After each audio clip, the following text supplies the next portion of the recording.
1972년 5월에 미국 대통령 선거를 앞두고 있을 때였습니다. 워싱턴 DC 소재의 한 건물에 새들어 있던 민주당 본부에 절도범이 들었습니다. 민주당 본부에 절도범이 들었다라는 것이 사실 그 당시에는 그렇게까지 크게 주목할 만한 사건은 아니었습니다. 그러나 공교롭게도 이 체포된 절도범 중 한 사람의 주머니에서 이 미국 백악관 직원의 이름이 적힌 쪽지가 발견되므로 파문이 일기 시작했습니다. 소위 워터게이트 사건이었습니다. 그러나 그해 11월 닉슨 대통령은 미국 대통령 선거 역사상 유례없는 압승을 거두었습니다. 재선에 성공합니다. 그리고 나서 그 다음 연도 73년도 2월에는 그 지긋지긋하던 월남전을 종결시킵니다. 말하자면 지금 닉슨 대통령은 최고의 지지율 그리고 최고로 그동안 지긋지긋하던 그 월남전까지 끝내는 미국에서 굉장히 지금 인기가 높은 대통령이었습니다. 그럼에도 불구하고 그에 대한 워터게이트의 그림자는 사라지지 않고 오히려 날이 가면 갈수록 점점 더 심해졌습니다. 마침내 닉슨 대통령의 보좌관 10여 명은 1973년 3월 21일 워터게이트 사건의 진상을 은폐하기 위해서 음모를 꾸몄습니다. 당시 그들은요, 미국에서 쟁쟁한 변호사들이었습니다. 인류 변호사였습니다. 엘리트 중에서도 엘리트들이었습니다. 그들은 누구보다도 법을 정말 잘 알고 있었고 어떻게 하면 이 사건을 잘 법적으로 은폐하고 자신들이 문제가 없을 것인지에 대해서 자신할 수 있을 만한 이들이었습니다.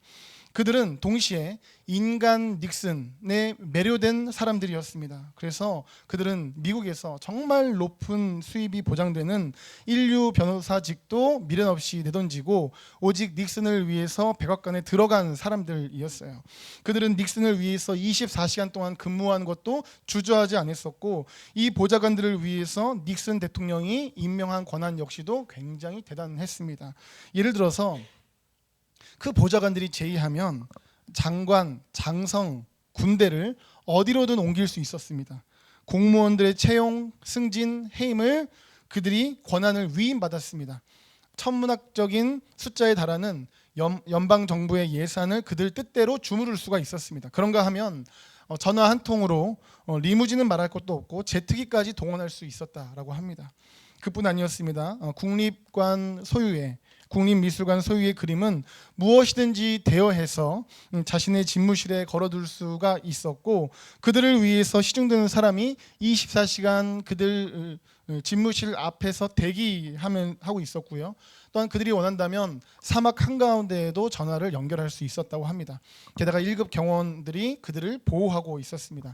엄청난 특권을 그 닉슨의 보좌관들은 누리고 있었고 동시에 그 닉슨 대통령의 그 그 닉슨을 정말로 좋아하고 있었습니다. 그렇기 때문에 그 보좌관들은 자신들이 따르는 그 닉슨을 보호하기 위해서 또한 자신들이 누리고 있는 그 특권을 지키기 위해서 온 힘을 다해서 완벽하게 사건을 은폐하는 음모를 꾸미게 됩니다. 그러나 놀랍게도 그로부터 18일이 지난 4월 8일 그들의 음모는 들통나게 됩니다. 그처럼 최고의 법률 엘리트들이 꾸민 완벽한 음모가 어떻게 해서 3주도 못 가고 송두리째 허물어졌을까요? 그 이유는 바로 그들이 갖고 있던 것은 거짓이었기 때문입니다. 거짓. 그들은 모든 지혜를 동원하여서 거짓을 지키려고 했지만 그것은 자기들이 지키려고 하던 것은 거짓이었기 때문에 결국에는 서로의 진술이 결국에는 엇갈릴 수밖에 없었습니다. 참고로 그들에게는 어떠한 생명의 위협도 없었습니다. 그들을 협박하는 사람들도 없었고 그들을 죽이려는 맹수도 없었습니다. 그럼에도 불구하고 그들은 끝까지 그 거짓을 지킬 수가 없었습니다. 그런데요, 만약에 예수님께서 부활하시지 못했다면 그렇다면 성경이 전하는 그 부활에 대한 것은 예수님의 시체를 숨긴 제자들의 거짓에 불과하겠죠. 이지철 목사님은 이와 같은 이야기를 소개하시면서 이렇게 이어서 말씀합니다. 미국 최고의 엘리트들이 꾸민 거짓말이 18일을 넘기지 못했다면 무식한 갈릴리 어부들이 아무리 말을 잘 맞추었다고 한들 그들의 거짓이 며칠이나 유지될 수 있었겠는가? 그러나 더욱이 주님의 부활을 증거할 때마다 그들은 생명의 위협을 받아야만 했다. 사자의 밥이 되기도 하고 순교를 당하기도 했다. 그러나 부활의 증언이 철회되기는커녕 그들은 죽는 순간까지 주님의 부활을 외쳤다. 주님께서는 정말 부활하셨던 것이다. 그들은 정말 부활하신 주님을 만났던 것이다. 예수님의 제자들은 원래 겁쟁이였습니다. 믿음도 대단하지 못했습니다. 그러나 그들은 생명의 위협 속에서도, 심지어 죽음의 순간 속에서도 주님의 부활을 담대하게 외치며 죽어갑니다. 그들이 그렇게 할 수 있었던 것은 부활이 사실이었기 때문입니다. 그들이 정말 부활하신 예수님을 만났기 때문입니다. 사랑하는 여러분, 예수님의 제자들이 부활하신 예수님을 만나서 그 사실을 흔들림 없이 증거할 수 있는 것처럼 우리 성도님들께서도 부활하신 예수님을 만나심으로 말미암아 중심에서 솟아나는 확신으로 인하여 예수님의 부활을 확신하고 또한 그것을 증거하시는 여러분들 되시기를 예수님의 이름으로 축복합니다. 오늘 본문에서도 부활하신 예수님을 만난 사람이 등장합니다. 그녀의 이름은 마리아입니다. 본문 11절 말씀을 보시면, 마리아는 무덤 밖에 서서 울고 있더니 울면서 구부려 무덤 안을 들여다보니. 아멘. 여기서 등장하는 마리아라는 사람은 막달라 마리아를 의미합니다. 그녀는 원래 7 귀신이 들렸었는데 주님의 사역으로 그 귀신에서 해방된 사람이기도 하고요. 또한 예수님께서 죽음을 얼마 안 앞두셨을 때에 우리가 잘 아는 향유옥합을 깨뜨려서 주님께 부은 사람이기도 합니다. 또한 그녀는 예수님의 마지막 순간에도 그분의 곁에서 죽음을 지켜보았던 사람입니다. 그러니까 이렇게 예수님께 은혜를 받고서 예수님을 신실히 따랐던 그녀가 예수님 무덤 밖에 서서 지금 울고 있었습니다. 울고 있더니 울면서, 분사와 동사를 쓰면서 아무튼 계속해서 울고 있다는 것을 강조하고 있습니다. 그 이유가 무엇일까요? 당연히 그 막달라 마리아가 따르던 예수님이 돌아가셨는데 게다가 그 예수님의 시체가 지금 없어졌기 때문입니다. 그런데 그녀가 무덤을 들여다봅니다. 그러자 그곳에는 흰옷을 입은 천사 둘이 있었습니다. 본문 12절과 13절 말씀입니다. 흰옷을 입은 두 천사가 예수의 시체에 뉘었던 곳에 하나는 머리편에 하나는 발편에 앉았더라. 천사들이 이르되 여자여 어찌하여 우느냐. 이르되 사람들이 내 주님을 옮겨다가 어디 두었는지 내가 알지 못함이니이다. 아멘. 무덤에 있던 천사들이 무엇을 묻습니까? 어찌하여 우느냐. 울고 있던 마리아를 향해서 어찌하여 우느냐라고 묻습니다. 그런데 울고 있던 마리아에게 어찌하여 우느냐라고 물었던 것은 마리아만이 아니었습니다. 부활하신 예수님도 그 말씀부터 하십니다. 예수께서 이르시되 여자여 어찌하여 울며 누구를 찾느냐 하시니 마리아는 그가 동산지기인 줄 알고 이르되 주여 당신이 옮겼거든 어디 두었는지 내게 이르소서 그리하면 내가 가져가리이다. 아멘. 이렇게 예수님도 또 천사도 처음부터 하는 말은 왜 울고 있느냐, 어찌하여 울고 있느냐라는 것이었습니다. 그런데요, 이것은 사실 천사나 예수님께서 마리아가 진짜 왜 울고 있지? 왜 울지? 라는 궁금증을 가지고 하셨던 말씀은 사실 아니었습니다. 이미 아셨어요. 주님이 모르실 리가 있겠습니까?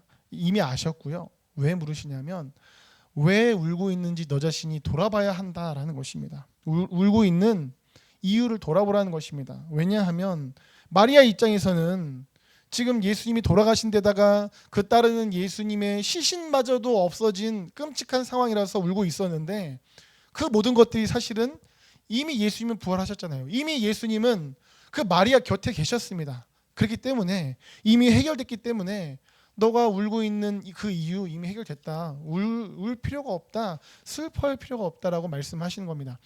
또한 궁극적으로 예수님의 부활이라는 것은 단순히 예수님이라는 분이 어떤 능력으로 부활하셨다 이 정도를 넘어서서 예수님의 존재성이 어떠하신가를 보여줍니다. 예수님의 부활은 예수님의 존재성이 어떠하신가를 보여주거든요. 예를 들어서 몇 장 앞으로 가시면 요한복음 11장 25절 26절 말씀입니다.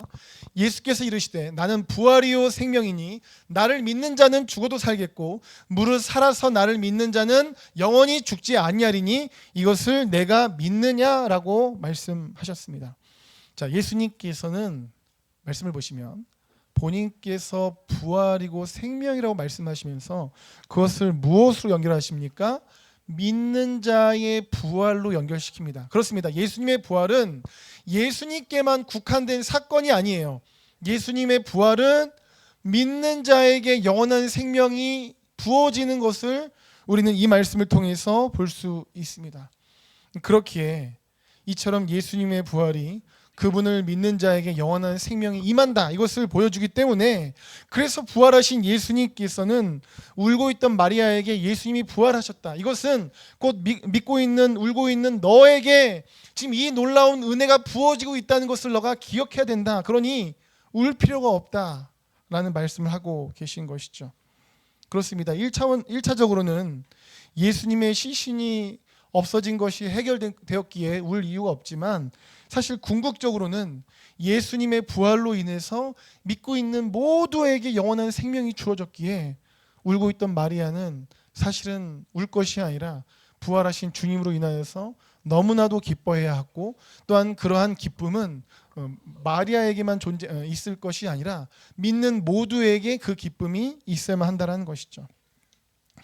그런데요, 오늘 본문에서 슬퍼하며 울고 있던 이 마리아와 같은 모습이 마치 이 시대의 많은 이들 가운데 있지는 않은가 우리가 생각하게 됩니다. 이 시대의 많은 사람들이 마리아처럼 여러 이유로 울고 있습니다. 마리아처럼 많은 이유로 인해서 절망하고 좌절하고 있습니다. 많은 이들이 두려워합니다. 낙심합니다. 극심한 스트레스가 있습니다. 어쩌면 우리 안에도 여러 일들로 인해서, 관계로 인해서, 하는 일로 인해서, 삶의 여러 가지 문제로 인해서 우리 안에도 마리아와 같이 깊은 슬픔이 있을지도 모르겠습니다. 그런데요, 울고 있던 마리아 곁에 사실은 부활하신 주님께서 계셨던 것처럼 치열하게 매일을 살아가며 때때로 슬퍼하며 좌절하고 있는 우리 곁에도 부활하신 예수님께서 계신 줄 믿습니다. 예수님의 부활은 그렇죠, 예수님께만 영향을 미치는 사건이 아니라 믿는 우리 모두에게 영향을 미치는 사건입니다. 우리에게 영원한 생명이 주어졌다. 이 땅이 전부가 아니라 이 이후 영원한 천국이 우리에게 주어졌다. 그것을 주님께서 부활의 첫 열매로 보여주신 것입니다. 그러므로 우리가 정말 예수님의 부활을 믿는다면, 그리고 그 예수님의 부활이 우리를 위한 것임을 진정으로 믿는다면, 우리가 겪고 있는 지금의 고통과 시련은 일시적인 것이며 예수님이 주시는 놀라운 생명과 평강이 영원하다라는 사실을 기억해야 할 것입니다. 그래서 성경은 이렇게 말씀합니다. 고린도전서 15장 19절부터 20절까지 말씀, 이 말씀을 우리가 함께 읽어보도록 하겠습니다. 읽습니다. 시작. 만일 그리스도 안에서 우리가 바라는 것이 다만 이 세상의 삶뿐이면 모든 사람 가운데 우리가 더욱 불쌍한 자이로라. 그러나 이제 그리스도께서 죽은 자 가운데서 다시 살아나사 잠자는 자들의 첫 열매가 되셨도다. 아멘. 앞에 부분부터 보시면 우리가 주님 안에서 바라는 것이 이 세상만 되어서는 안 된다라는 것이죠. 우리가 주님 안에서 바라는 것이 이 세상을 넘어서야 한다라는 겁니다. 결국은 우리가 예수님 안에서 이 세상을 넘어선 영원한 삶, 영원한 생명을 바라봐야만 합니다. 그리고 그것이 밑에 두 줄 20절, 다시 살아나신 예수님, 부활하신 첫 열매 되시는 예수님으로 인해서 우리가 붙잡아야 할 것이라는 사실입니다. 그렇기에 우리가 여전히 본문에 나오는 막달라 마리아처럼 슬퍼하고 울고 있다면, 우리는 부활하신 주님을 믿음으로 바라보고 그 주님을 온전히 굳게 붙잡음으로 말미암아 이 세상에서 내 앞에 쌓여있는 많은 문제들을 넘어서서 영원한 천국과 행복, 그 기쁨을 주시는 그 은혜를 바라보며 우리를 붙드시고 우리의 눈물을 닦으시는 예수님을 따라 다시 일어나야 될 줄 믿습니다. 사랑하는 성도 여러분, 예수님께서는 부활하셨습니다. 부활하신 예수님을 온전히 믿으시고 또한 믿음 속에서 영적으로 온전히 그 주님을 깊이 만나시는 여러분들 되셔서 천국을 바라보며 어떤 상황 속에서도 여러분들을 붙잡고 인도하시는 그 주의 능력을 날마다 누리시기를 예수님의 이름으로 축복합니다.